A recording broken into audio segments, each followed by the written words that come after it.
I just drove this Skoda Enyaq ADX 335 kilometers on a full charge of battery. That sounds good, but is it? That's what we're going to find out in today's video. Is that actually a good number? How does it stack up against the competition and other electric cars I've tested here on the channel? But most importantly, how does it stack up to its corporate cousin, the Volkswagen ID.4 GTX? Well, in today's video, we're going to answer that question because we're going to put these two cars up against each other head to head and find out which is the most efficient and which has the best range.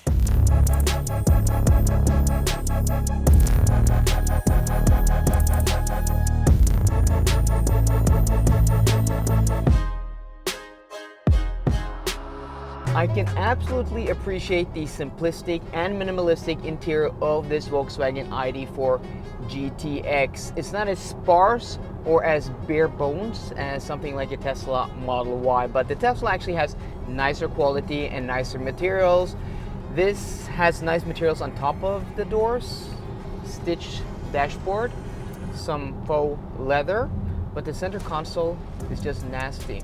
So there's a real mismatch between, the quality of how the steering wheel feels and some of the switchgear and the materials.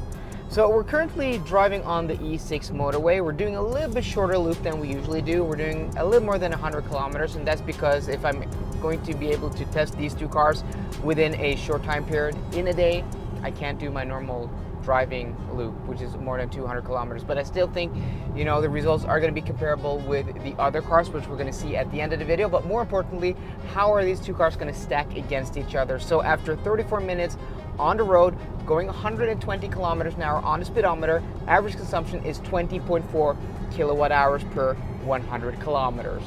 To be completely honest, guys, the driving experience in the Enyaq is a little nicer than it is in the Volkswagen ID.4 GTX. But what really sets this car apart from that Volkswagen is this interior, which is almost at an Audi level. I'm amazed every time I jump into one of these just how nice the interior is. The amount of layers, it's still quite simplistic in its design, but just the levels of layers, the way they've curved the dashboard, the use of soft touch materials, and the center console, and just scattering buttons here and there makes this not only easier to use, more user friendly, more intuitive, but also a lot more luxurious. It's not even a competition, and yes, this is a higher trim level with more equipment, but even if you spec these cars the same, this is going to be a lot nicer.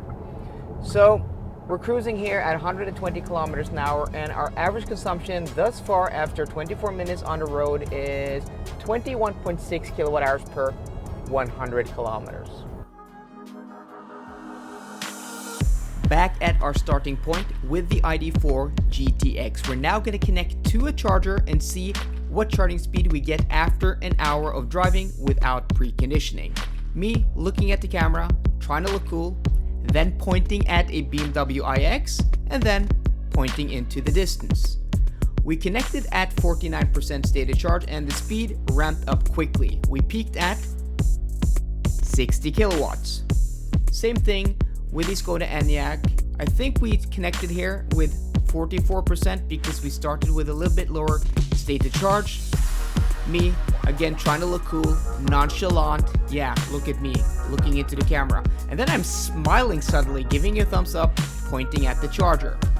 And then pointing at other chargers before I realized we're actually doing a charging test here. 44% stated charge, ramped up quickly, peaked at 63 kilowatts. Not too bad. Recharge is actually the sponsor of today's video, and they are, in fact, the largest charge point operator in the Nordics with 4,000 charging points across Norway, Sweden, and Finland. And this charging station at Kjellenkløfta is one of their newest, and this is pretty awesome.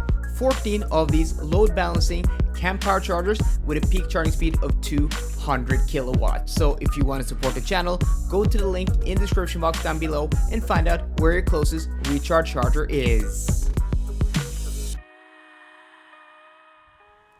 Now for the moment of truth, and the reason most of you probably clicked on this video to find out which of these two cars is the most efficient, which offers the best range. And the answer the results may actually surprise you. It surprised me because these two cars are basically identical, same platform, same battery pack, both dual electric motors.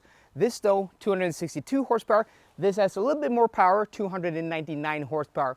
They're both on 21-inch wheels, aero wheels, and the exact same tires, and they're basically the same size. I mean, these two cars are closely related. So which is it? Let me know in the comment section down below which car you believe is the most efficient and offers the best range, and also if there is a big difference between these two cars, because there may not be. So this, the Enyaq ADX, had an average consumption of 22.3 kilowatt hours per 100 kilometers, and this, the ID.4 GTX, 21.2 kilowatt hours per 100 kilometers.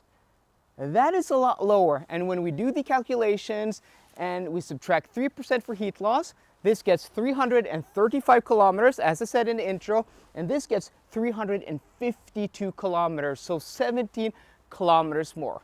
That is interesting. Why is it? Well, this car has done 10,000 kilometers. This is a press car from Skoda here in Norway, and this is a brand new ID.4 GTX, courtesy of Marcusbil, a dealer of used and new electric cars here in Norway, which has given this car on a long-term loan.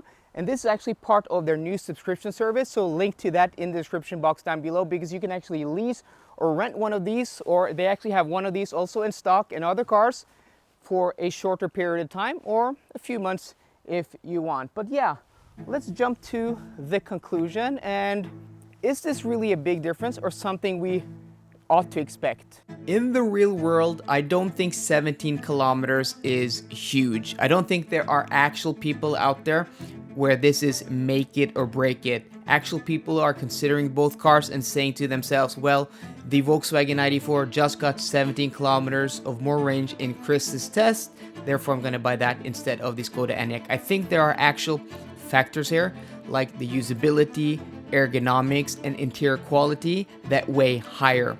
In my opinion, there still may be people out there who are like, yeah, I'm going to take those 17 kilometers. But you can also, if you do want a Skoda Enyaq, you can go for the Coupe IVRS version.